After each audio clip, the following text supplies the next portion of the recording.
warahmatullahi wabarakatuh. Selamat pagi menjelang siang semuanya. Saudara, saya Ahmad Nasution dengan NIM 23070659 berlaku sebagai host atau mediator dari kelompok 5. Izinkan kami untuk membawakan materi kami berjudul masuk dan berkembangnya Islam di Indonesia. Sebelum itu perkenalkan anggota kami. Saya Jabir Mas Mungkin dengan NIM 23070659. Saya Tarawih Mungkin dengan NIM 23070659. Saya Jabir dengan NIM 23070659. Perkenalkan, saya Nadia Nurul dengan NIM 23070659. Untuk submateri pertama akan dibawakan oleh teman kami, Pak Herman. Pertama, sejarah masuk dan berkembangnya Islam di Indonesia. Islam datang ke Indonesia dilakukan dengan cara damai, berbeda dengan penyebaran Islam di Timur Tengah yang dalam beberapa kasus disertai dengan pendudukan wilayah oleh militer Muslim. Islam dalam batas waktu tertentu disebarkan oleh pedagang, kemudian dilanjutkan oleh para guru agama atau dai dan pengembara sufi.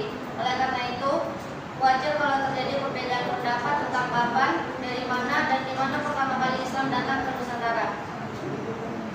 Secara garis besar, pendapat kedatangan Islam. Yang pertama, Islam datang ke Indonesia pada abad ke-13 Masehi dari Gujarat atau bukan dari Islam langsung.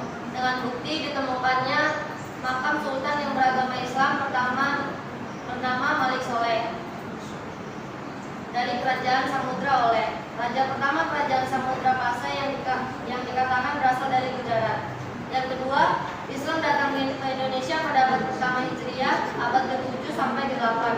Langsung dari Arab dengan bukti jalur pelayanan yang ramai dan bersifat internasional sudah dimulai jauh sebelum abad ke-13, yaitu sudah ada sejak abad ke-7 Masehi melalui Selat Malaka yang menghubungkan dinasti Tang di Cina atau Asia Timur, Sriwijaya di Asia Tenggara, dan Bani Umayyah di Asia Barat.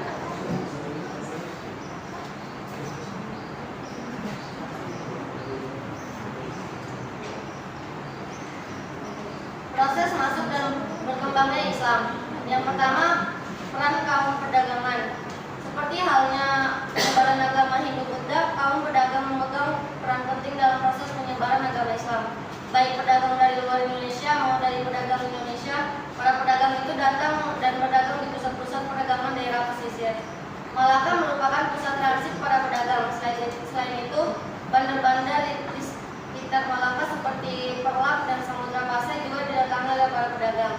Mereka tinggal di tempat-tempat tersebut dalam waktu yang lama untuk menunggu datangnya angin musim. Pada saat menunggu, inilah terjadi pembauran antar pedagang dari berbagai bangsa serta antara pedagang dan penduduk tempat. Terjadi kegiatan saling memperkenalkan adat istiadat, budaya, dan agama. Tidak hanya melakukan perdagangan, bahkan terjadi asimilasi melalui perkawinan. Pedagang-pedagang tersebut berasal dari Arab, Persia, dan Gujarat yang umumnya beragama Islam. Mereka mengenalkan agama dan budaya Islam kepada pedagang lain maupun kepada penduduk tempat. Inilah yang membuat penduduk Indonesia mulai memeluk agama Islam. Lama-lama penganut agama Islam semakin banyak, bahkan kemudian berkembang ke perkampungan para pedagang Islam di daerah pesisir. Penduduk setempat yang telah memeluk agama Islam kemudian menyebarkan Islam kepada sesama pedagang, juga kepada sanak familinya. Akhirnya Islam mulai berkembang di masyarakat Indonesia. Saya kembalikan ke moderator. Yang untuk materi selanjutnya akan dibawakan oleh Bu Ita. Pada kita. Selanjutnya saya membahas tentang peran Wali Songo. Penyebaran agama Islam di Pulau Jawa dilakukan oleh Wali Songo atau Sembilan Wali. Wali adalah orang yang sudah mencapai tingkatan tertentu dalam mendekatkan diri kepada Allah. Penyebaran Islam melalui dakwah ini berjalan dengan cara para ulama mendatangi masyarakat dengan menggunakan pendekatan sosial budaya. Pola ini menggunakan bentuk akulturasi, yaitu menggunakan jenis budaya setempat yang dialiri dengan ajaran Islam di dalamnya. Selain itu, para ulama ini mendirikan pesantren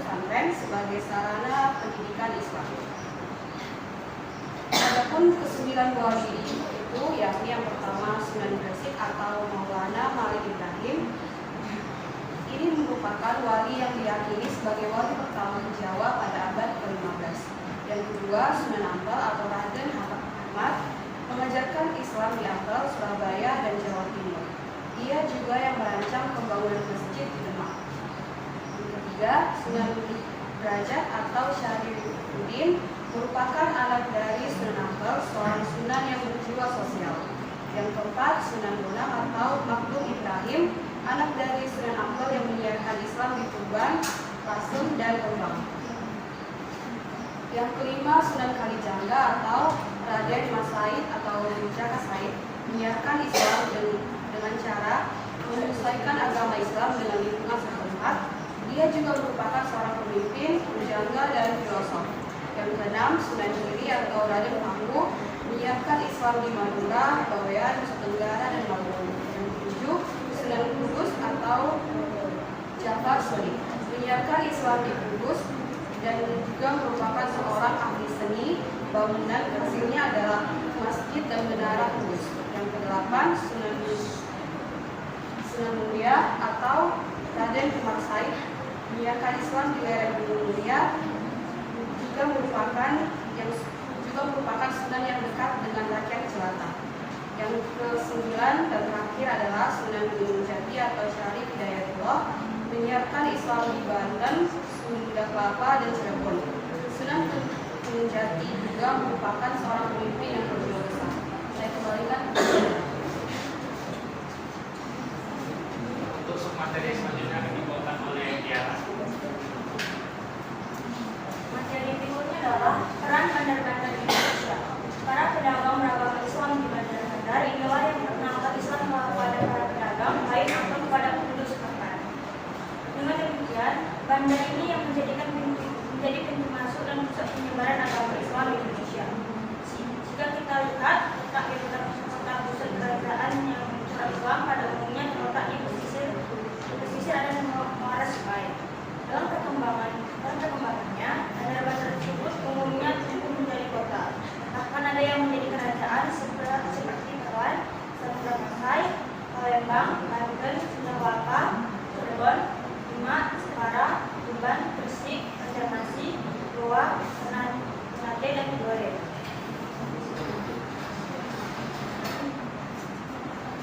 Pengaruh berkembangnya Islam di Indonesia. Pada poin yang pertama, poin politik yang di dalamnya terdapat kerajaan Islam berkembang pesat, jadinya perang saudara, lemahnya keadaan ekonomi dan militer, kerajaan bakalan melepaskan diri dari kerajaan induk, sibuk menangani perang saudara. Pewaris kerajaan tidak cakap dan menurunnya kekuatan kerajaan yang berbeda. Poin kedua dalam bidang sosial. Islam tidak mengenal kasta. Syarat masuk Islam sangat mudah, yaitu dengan membaca syahadat. Upacara dalam Islam sangat sederhana. Terjadinya akulturasi budaya Islam dengan budaya Hindu. Sebelumnya Islam masuk ke Indonesia, masyarakat telah mengenal kalender Saka atau kalender ini ditemukan nama pasaran hari seperti Legit, Kahit, Suwon, Liwin, dan Babir. Setelah Islam masuk, Sultan Agung Kalijogo atau Raja Kerajaan Mataram Islam menciptakan bangunan Jaya. Saya serahkan ke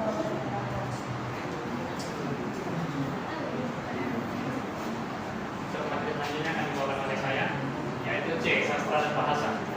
Hikayat yaitu cerita atau dongeng berpangkal dan berperistiwa atau tokoh sejarah. Hikayat ditulis dalam bentuk peristiwa atau tokoh sejarah. Babat adalah kisah.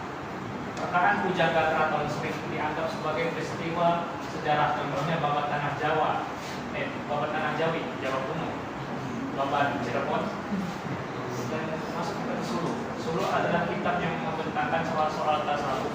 Contohnya Suluk Sukarsa, Suluk Wijil, Suluk Malang, Suluk Sumiran, dan sebagainya.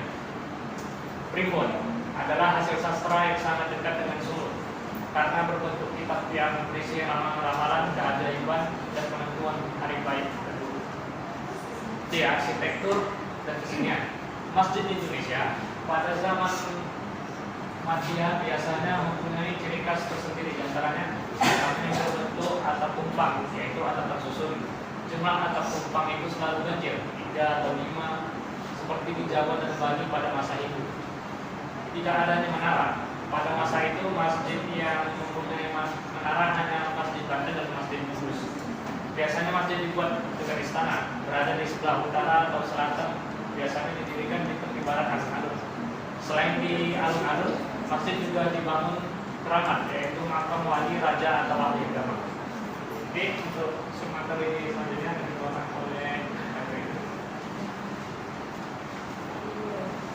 Berikutnya teori-teori masuk dan berkembangnya Islam di Indonesia. Yang pertama, teori Mekah mengatakan bahwa proses masuknya Islam ke Indonesia adalah langsung dari Mekah atau Arab. Proses ini berlangsung pada abad pertama Hijrah atau abad ke-7 Masehi. Tokoh yang memperkenalkan teori ini adalah Haji Abdul Karim Abdullah atau Mekah, salah seorang ulama sekaligus sastrawan Indonesia.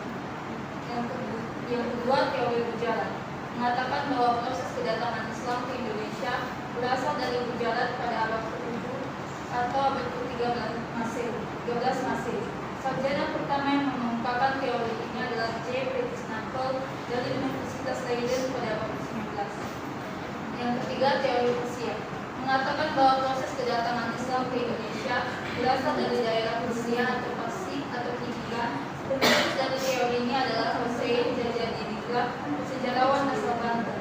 Dalam memberikan argumentasinya, Hussein lebih menitikberatkan analisanya pada kesamaan budaya dan tradisi yang berkembang antara masyarakat Persia dan Indonesia.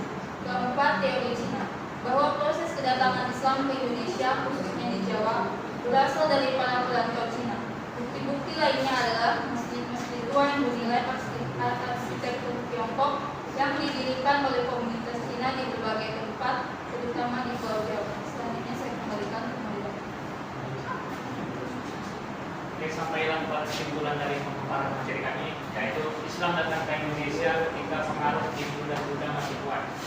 Kala itu, Majapahit masih menguasai sebagian besar Pulau Jawa, wilayah yang kini termasuk wilayah Indonesia.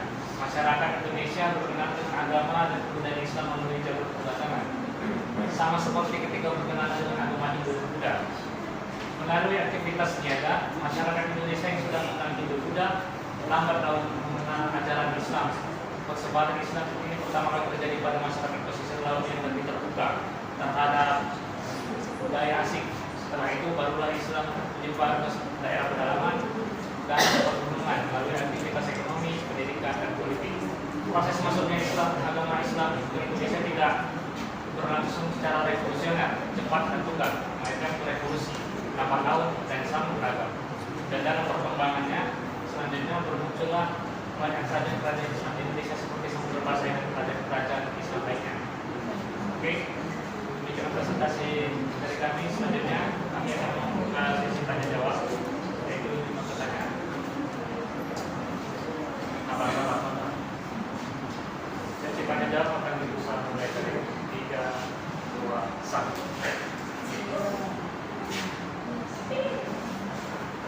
Tepan, Magister, Kaliana.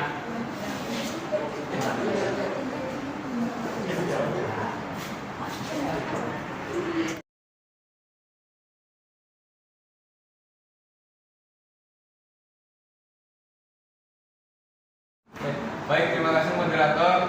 Saya Raikon Gufron dari kelompok 8 ingin bertanya kepada Farhan, apa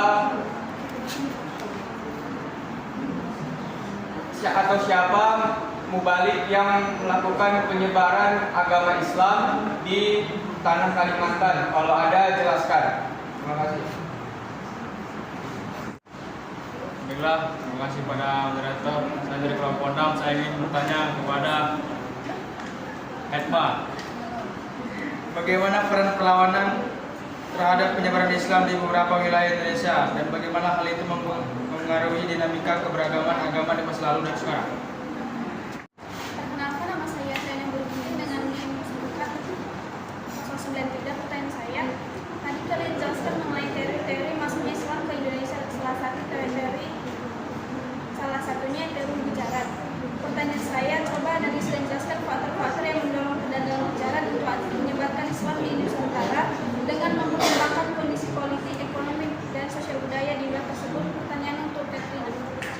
Captain. Perkenalkan, nama saya Andrea Christopher Mendaja dengan NIM 23070631. Ingin bertanya kepada Dwita. Pertanyaannya, bagaimana pengaruh kerajaan-kerajaan Islam awal di Indonesia dalam pembentukan identitas agama dan politik di wilayah mereka?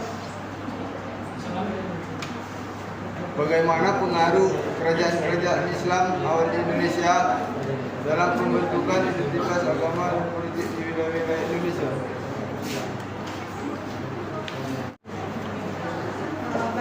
Perkenalkan, saya Safitri Aryani dari perwakilan kelompok 2 dengan NIM 210706021. Pertanyaan saya, bagaimana kondisi sosial masyarakat di Indonesia sebelum masuknya pengaruh Islam di Indonesia, dan apa saja yang menjadi bukti bahwa pedagang dan ulama berperan dalam proses awal perkembangan Islam di Indonesia? Oke, terima kasih atas semua pertanyaannya. Izinkan kami untuk mencari jawabannya. Sementara kami alihkan untuk kelompok 6. Terima kasih.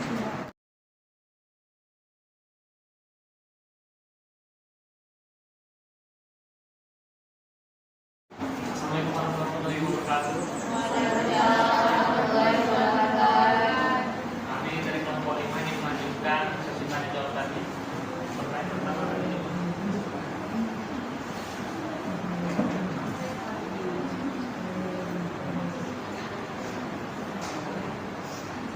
Pertanyaan dari Revan akan dijawab oleh saya, yaitu apakah terdapat mubalik yang melakukan penyebaran agama Islam di tanah Kalimantan? Kalau ada, jelaskan. Jawabannya iya. Ada banyak mubalik yang berperan penting dalam penyebaran agama Islam di tanah Kalimantan. Beberapa contohnya ialah Syarif Karim Al-Mahdud. Beliau dikenal sebagai salah satu penyebar Islam di tanah Kalimantan. Beliau datang dari Pasai, Aceh, dan menetap di Martapura, Kalimantan Selatan. Pada abad ke-15, Syarif Karim Al-Mahdud mendirikan Kesultanan Banjar dan menjadi raja pertamanya. Beliau juga mendirikan pesantren untuk menyebarkan ilmu agama Islam. Yang kedua ialah Khatib Dayyan. Beliau adalah seorang ulama dari Kesultanan Demak yang datang ke Kalimantan Selatan pada abad ke-16. Khatib Dayyan berhasil mengislamkan Pangeran Samudra yang kemudian menjadi Sultan Banjar keempat dan juga Sultan Banjar IV, Sultan Hidayat Timur. Yang ketiga ialah Syekh Husain Tok Mampu. Beliau adalah seorang ulama dari Kesultanan Banten yang datang ke Kalimantan Barat pada abad ke-17. Syekh Husain berhasil mengislamkan Raja Sukadana yang kemudian menjadi Sultan Sukadana pertama dengan gelar Sultan Sukadana I Raja Sulaiman. Yang keempat ialah Tuan Tunggang Parangan. Beliau adalah seorang ulama dari Kesultanan Sambas yang datang ke Kalimantan pada abad ke-18. Tuan Tunggang Parangan berhasil mengislamkan suku Dayak Wadana dan suku Dayak Manganya. Yang terakhir ialah Datuk Ribanda. Beliau adalah seorang ulama dari Pontianak yang datang ke Kalimantan Timur pada abad ke-19. Datuk Ribanda berhasil mengislamkan suku Dayak Kumpul dan suku Dayak Pasar. Apakah pertanyaan tadi sudah dimengerti atau sangat dimengerti oleh Pak Raiman? Ya, baik, terima kasih atas jawabannya, sangat membantu. Terima kasih juga. Pertanyaan kedua akan dijawab oleh Katerina.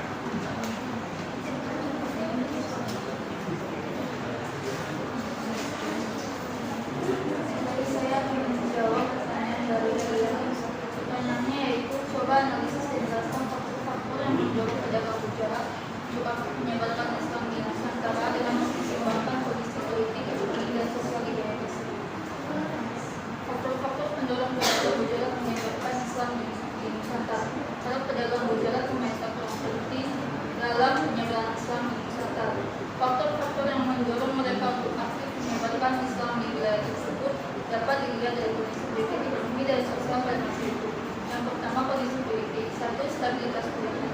Kerajaan-kerajaan di Nusantara pada masa itu umumnya mengalami stabilitas politik yang membuka peluang bagi para pedagang untuk menjalin hubungan dagang dan menyebarkan Islam.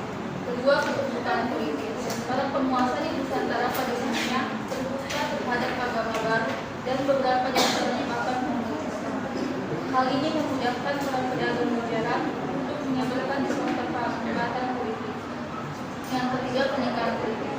Pernikahan antara bangsawan Nusantara dengan pedagang bujara juga menjadi salah satu faktor penting dalam penyebaran Islam.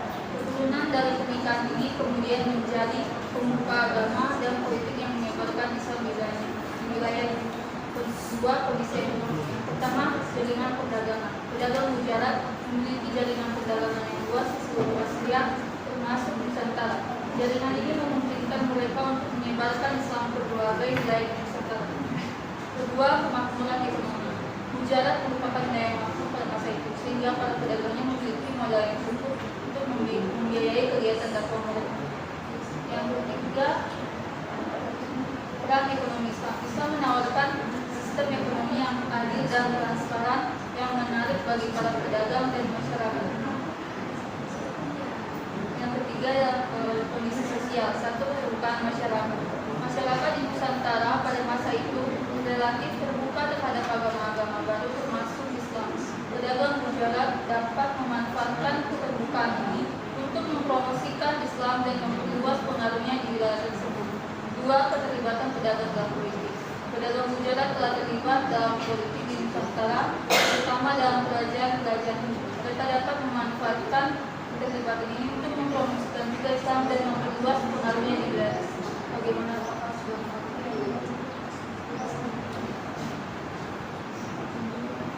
Pertanyaan ketiga akan dijawab oleh Baiklah, di sini saya akan menjawab pertanyaan dari Manistar. Pertanyaannya, bagaimana peran perlawanan terhadap penyebaran Islam di beberapa wilayah Indonesia dan bagaimana hal itu mempengaruhi dinamika keberagaman agama di masa lalu dan sekarang? Untuk perlawanan penyebaran agama Islam di Indonesia, tentunya ada perlawanan ya dari beberapa daerah. Contohnya di Papua, ada beberapa suku di Papua melakukan perlawanan terhadap orang-orang yang menyebarkan agama Islam, terutama misionaris Kristen yang dianggap orang Islam itu mengganggu adat dan kepercayaan mereka sebagai umat Kristen. Dampaknya itu perlawanannya ini menyebabkan terhambatnya penyebaran agama Kristen di beberapa wilayah Papua dan agama tradisional yang masih dianut oleh banyak masyarakat Papua. Untuk mengaruhi dinamika keberagaman agama di masa lalu, perlawanan terhadap penyebaran Islam di beberapa wilayah Indonesia menunjukkan kompleksitas interaksi antara agama, budaya, dan politik di masa lalu. Perlawanan ini dapat memperkuat identitas lokal dan memperlambat penyebaran agama tertentu, namun juga dapat menyebabkan konflik dan pertumpahan darah. Untuk di masa sekarang, dalam konteks Indonesia modern, dinamika keberagaman agama masih dipengaruhi oleh warisan sejarah. Penting untuk memahami sejarah perlawanan ini agar dapat membangun toleransi dan saling menghormati antar umat beragama. Bagaimana Pak Mister? Apakah sudah dimengerti? Baik, terima kasih kepada Oke, pertanyaan keempat akan dijawab oleh Rita. Baik, saya akan menjawab pertanyaan dari Brian. Pertanyaannya yaitu, bagaimana pengaruh kerajaan terhadap Islam awal di Indonesia dalam membentukkan identitas agama dan politik di wilayah mereka? Yang pertama itu pengaruh agama. Kerajaan Islam awal seperti Denmark dan Mataram menjadi pusat penyebaran agama Islam di Indonesia. Mereka menggunakan berbagai cara, termasuk perdagangan, pernikahan, dan misi dakwah untuk menyebarkan agama Islam di wilayah mereka. Yang kedua, pembentukan identitas agama. Islam menjadi bagian integral dari identitas agama masyarakat di wilayah tersebut. Tradisi Islam, praktik keagamaan, dan ritual-ritual Islam terintegrasi dengan budaya lokal membentuk identitas Islam yang khas di Indonesia. Yang kedua, pengaruh politik. Legitimasi kekuasaan. Pemimpinan kerajaan sering menggunakan Islam sebagai alat untuk memperkuat legitimasi kekuasaan mereka. Mereka mendapatkan dukungan dari ulama dan mempromosikan Islam sebagai landasan otoritas politik mereka. Yang kedua, pembentukan sistem pemerintahan. Prinsip-prinsip Islam mempengaruhi sistem pemerintahan kerajaan Islam awal. Meskipun tidak selalu diterapkan secara universal, hukum Islam atau syariah mempengaruhi pembentukan hukum dan peraturan di tingkat lokal. Pengaruh ini membentuk lanskap agama dan politik di Indonesia, membawa perubahan signifikan dalam berbagai aspek kehidupan masyarakat dan pemerintah. Bagaimana saya? Untuk pertanyaan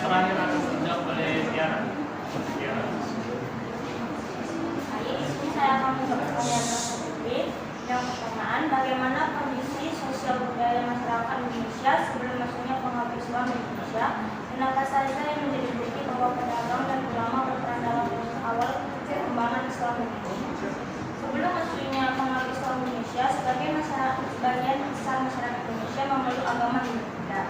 Agama Hindu Buddha telah memberikan pengaruh yang sangat signifikan terhadap kondisi sosial budaya masyarakat pada masa itu, yang dimana pada masa itu masyarakat Indonesia umumnya terorganisasi dalam sistem kasta.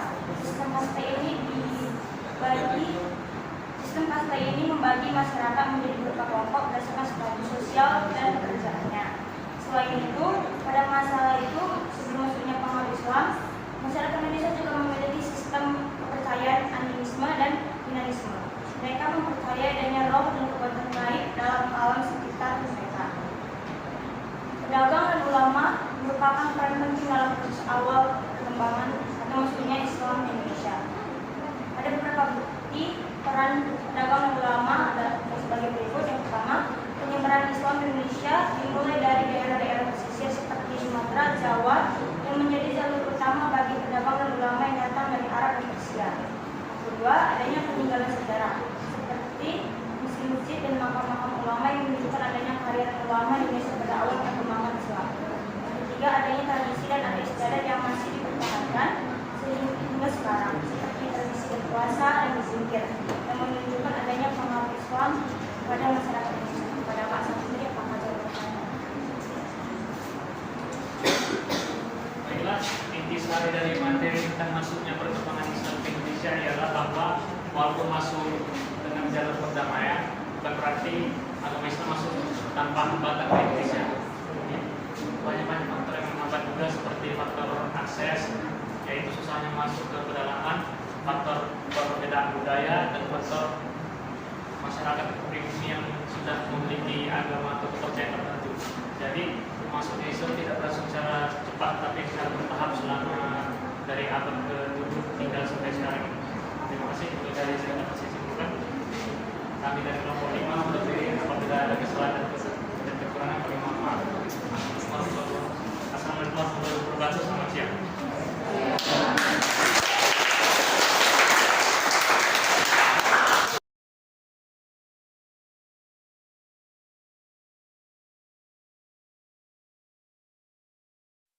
You